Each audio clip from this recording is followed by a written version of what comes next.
sosial media bisa cepat. Semakin kita tajam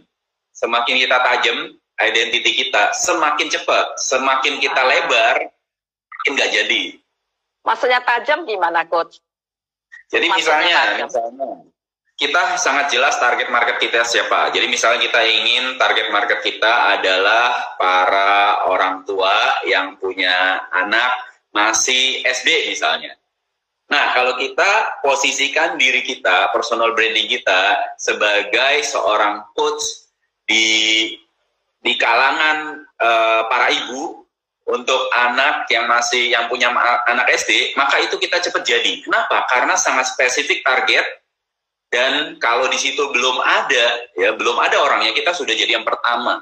Jadi uniqueness menentukan kecepatan kita dalam membangun personal branding. Kalau kita banyak yang sama, ya, jadi misalnya, misalnya kita adalah seorang pakar kuliner, ternyata pakar kulinernya udah banyak.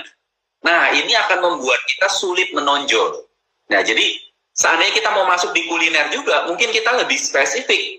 Pakar kuliner khusus untuk orang yang nggak bisa masak sama sekali. Nah, ini akan langsung menonjol. Iya. Yang akan membuat kita cepat jadi. Jadi, seorang ibu rumah tangga juga bisa menciptakan personal branding, kan? Ibu rumah tangga. Bisa banget. Iya, ibu apa gitu ya, konsisten dia bangun. Sekarang saatnya kita bisa semua orang kan mulai dari awal nol sekarang. Semua mulai dari start yang sama. Nah, kita bisa membangun diri kita sesuai dengan apa yang kita inginkan. Ya, yang penting kita punya promise atau janji yang konsisten kepada audiens yang kita target. Semakin spesifik, semakin mudah. Oke, jadi harus know your audience. Tahu dulu siapa target market. Yang jelas baru ini. Ya. Jadi di dalam komunitas internet ini sebetulnya audiens kan banyak, Coach. Bagaimana pilih-pilihnya? Nah, jadi kan audiens itu tak terbatas. Kalau kita bicara soal Instagram, audiens kita kan lebih dari 63 juta orang ada di Instagram. Nah, kalau kita bicara dengan semua orang tidak akan mendengar kita. Kenapa? Karena terlalu crowded. Makanya kita pilih sendiri. Kita pilih audiens yang ideal kita siapa. Kita maunya bertemu dengan audiens yang seperti apa. Kita pilih. Jadi misalnya kita mau bertemu dengan pengusaha, atau kita mau bertemu dengan orang-orang yang tertarik dengan industri properti. Atau kita ingin bertemu dengan orang-orang yang memang sedang punya keinginan untuk merencanakan pendidikan anak mereka. Nah, dengan spesifik seperti ini, lalu kita buat konten sesuai dengan janji kita kepada mereka, ya, kita misalnya bisa membuat konten-konten yang bisa membantu mereka menentukan pendidikan yang terbaik untuk anak mereka. Dan kalau di dalam market tersebut belum ada seorang yang begitu expert dan sangat spesifik, maka kita mudah menonjol. Jadi harus bicara expert ya? Dalam dunia internet, kita tentu penting banget untuk menunjukkan otoritas kita. Kita nggak bisa tidak menunjukkan otoritas kita. Karena apa? Karena semua orang ketika terjun ke internet, mereka akan tertarik kepada orang yang menurut mereka punya kemampuan lebih dari mereka, supaya mereka bisa bergabung, supaya bisa belajar sesuatu. Nah, posisikanlah diri kita sebagai seseorang yang punya otoritas di dalam niche tersebut, di dalam industri tersebut. Oke, itu akan lebih mudah dipercaya. Yes, percaya penting. Percaya, harus timbul kepercayaan ya. Oke, jadi di dalam personal branding merupakan rahasia pertama yang dibocorkan oleh Coach Suwandi. Kalau kita mau melakukan bisnis internet, sudah siapkah Anda membangun, fokus, ya harus mau nggak mau, harus ya dikatakan faktor nomor 1. Faktor nomor 1. Sekarang kita kalau bicara yang kedua, tadi dibicarakan sebagai interaksi atau traffic ya Pak, kedua, Coach Suwandi yang kedua. Interaksi, jadi kita harus mengenali yang namanya bagaimana kita berkomunikasi dengan audiens kita. Ya, jadi setelah kita punya personal branding, maka interaksi ini membuat kita lebih cepat dipercaya. Jadi kan dalam dunia internet kan yang penting kita bisa memfunneling orang, ya. Jadi memfunneling orang dari yang lebar, lalu makin sempit, akhirnya menjadi orang yang target yang bisa menjadi pembeli kita atau prospek-prospek potensial kita. Nah, jadi proses interaksi ini sangat mempercepat. Ya, jadi kalau tanpa interaksi ini akan berlangsung lebih lama. Namun kalau kita bisa berinteraksi, tentu akan lebih cepat. Nah, seperti Instagram, interaksinya kan banyak. Seperti like, seperti komen, DM, itu semua interaksi-interaksi. Kalau kita lagi like, interaksi bisa dari teman-teman yang bergabung di dalam IG Live. Nah, semua itu interaksi. Dan interaksi-interaksi ini sangat mempercepat kepercayaan orang kepada kita. Dan semakin cepat kepercayaan orang pada kita, konversi kita akan makin tinggi. Jadi apapun nanti yang kita rekomendasikan akan mendapatkan perhatian dari mereka. Karena sekarang ini perhatian itu menjadi sesuatu yang sangat langka. Ya, perhatian menjadi sesuatu yang sangat langka, di mana orang sudah sangat sibuk. Jadi kalau kita tidak memiliki personal branding yang cukup kuat, maka perhatian orang terhadap message kita menjadi sangat rendah. Ya, jadi makanya kita perlu lakukan interaksi supaya apa? Supaya kita cepat meningkatkan kepercayaan. Oke. Jadi interaksi itu bisa melalui sosial media semua, WhatsApp dan sebagainya. Betul. Interaksi itu adalah bagaimana kita berkomunikasi dengan audiens kita. Audiens kita sukanya pakai WhatsApp, kita pakai WhatsApp. Kalau mereka suka pakai Instagram, kita pakai Instagram. Kalau audiens kita suka Telegram, kita Telegram. Jadi tergantung nih audiens kita ada di mana. Bisa juga audiens kita adanya di LinkedIn. Nah, kita interaksinya di LinkedIn. Bisa juga di YouTube.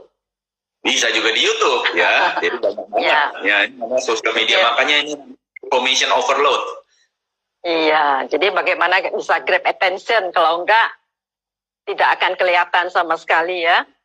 Nggak kelihatan. Oke, ya. Coach, kalau yang sudah punya bisnis, katakan, bisnisnya kan sudah punya brand. Apakah dia juga untuk menghasilkan income ini dia juga perlu bangun personal dia, Pak? Oke, jadi untuk pengusaha yang sudah punya brand di bisnis mereka, ya kan, banyak yang mengatakan bahwa saya mah nggak perlu, perusahaan saya aja, ya kan, merek perusahaan saya itu sudah ada brandingnya. Nah, jadi banyak sekali buku, ya banyak sekali tulisan-tulisan dari pakar yang mengatakan bahwa personal branding itu perlu dibangun oleh siapapun. Walaupun kita sudah punya brand dari merek produk kita atau perusahaan kita. Kenapa? Karena sekarang ini adalah era sosial media. Walaupun perusahaan kita sudah ada brand yang cukup kuat, karena era sosial media, apalagi di new normal ini, banyak orang pengen tahu siapa sih di balik dari perusahaan ini. Nah, kalau orang di balik perusahaan ini ya memiliki resonansi dengan audiens, ya kan, ini akan memperkuat branding perusahaan lagi. Ya, nah, jadi ini sangat powerful. Jadi people like to meet people. Nah, era sosial media membuat ini menjadi sangat mudah. Jadi siapapun bisa membangun personal branding, termasuk pemilik perusahaan. Dan menurut saya itu sangat penting. Sama seperti Facebook sudah punya brand. Tapi Mark Zuckerberg, lalu CEO-nya, ya kan, tetap membangun personal branding mereka sendiri. Kenapa? Karena itu penting sekarang ini. Iya, betul Coach. Sebetulnya banyak juga perusahaan besar, kita kenalnya sebetulnya CEO-nya. Betul ya? Oh, itu dibaliknya CEO-nya ini. Jadi begitu CEO-nya berbuat sesuatu ini, orang memandangnya ke CEO-nya. Ya, jadi memang penting untuk bangun siapakah Anda. Jadi ada dua yang dibangun. Perusahaan company udah punya brand, personal juga punya. Apakah inline dua-duanya bisa jalan? Oh tentu, kalau perusahaan kan nanti sesuai dengan visi dan misi perusahaan. Sebagai personalnya berhubungan dengan visi dan misi dari personal orang tersebut. Nah tentu visi dan misi personal orang tersebut lebih besar daripada visi dan misi perusahaan. Karena satu orang bisa memiliki banyak perusahaan. Coach, ini ada cerita menarik. Kemarin ada satu teman saya, perusahaannya memang agak di dalam new normal ini kurang jalan. Akhirnya dia pengen untuk likuidasi atau apa, terus orang lihat siapa sih di belakangnya pemiliknya. Oh si dia, oke saya berani. Wah saya bilang only 5 minutes itu bisa oper tangan. Karena nggak lihat perusahaannya, tapi siapa sih pemiliknya. Karena begitu ini pemiliknya itu sudah punya visi yang kuat. Ya itu benar ya. Di era new normal ini, walaupun perusahaan tersebut sedang mengalami masalah, tapi kalau ownernya atau orang yang running the company-nya memiliki visi dan integritas yang kuat, maka itu sebenarnya dengan mudah akan dibantu oleh audiens atau networknya mereka, sangat mudah. Iya, benar. Jadi double ya untuk brandingnya. Oke, baik Coach. Kita tadi faktor yang kedua sudah, kita masuk yang ketiga. Social proof tadi. Yes. Nah, social proof ini kan hubungannya dengan bukti-bukti sosial. Ya, bukti-bukti sosial ini begitu kita masuk ke sosial media, ya selama message yang kita sampaikan mendapatkan respon positif dari market, artinya apa? Artinya konten kita relevan dengan market. Dan mereka juga akan melihat apa yang kita janjikan, apakah sesuai, ya, apakah konten yang kita berikan sesuai, apa yang dijanjikan sesuai, lalu mereka akan memberikan feedback positif. Nah, hal seperti ini adalah bukti sosial. Nah, dari sini juga mungkin ada bukti sosial dari endorsement dari public speaker, atau Anda mendapatkan awards, itu semua bukti-bukti sosial. Dan ini bisa mendukung supaya kita cepat mendapatkan trust dari market. Oke. Oke, jadi baik kita lanjut lagi. Nah, untuk saya tertarik tadi yang bicara konversi tinggi, Coach. Karena dari sini kadang-kadang saya seperti tadi, saya sebetulnya tidak mau beli sesuatu, begitu saya Instagram, saya lihat headline-nya menarik sekali. Satu kata, only 2 words membuat saya beli. Saya juga heran, kenapa ya? Jadi itu membuat jadi konversi tinggi, kita dengan headline yang cuma nggak perlu panjang, tapi bisa quote, bisa sharing ke kita. Yes, jadi sebenarnya kan perhatian itu menjadi sangat penting, ya. Perhatian itu menjadi sangat penting. Pada saat kita ingin sampaikan sesuatu, yang paling bisa grab attention orang pasti adalah headline. Jadi makanya headline kalau sangat spesifik kepada target market, mungkin orang ini dia target market idealnya adalah Ibu Evelyn nih. Nah, jadi makanya ketika dia buat sesuatu, dia membayangkan kalau kata ini pasti beresonansi sama Ibu Evelyn. Jadi makanya itu akan grab mata Ibu Evelyn. Ya, kalau lewat ke orang lain belum tentu akan menarik, ya. Jadi makanya konversi itu semakin kita tajam, konversi akan semakin tinggi.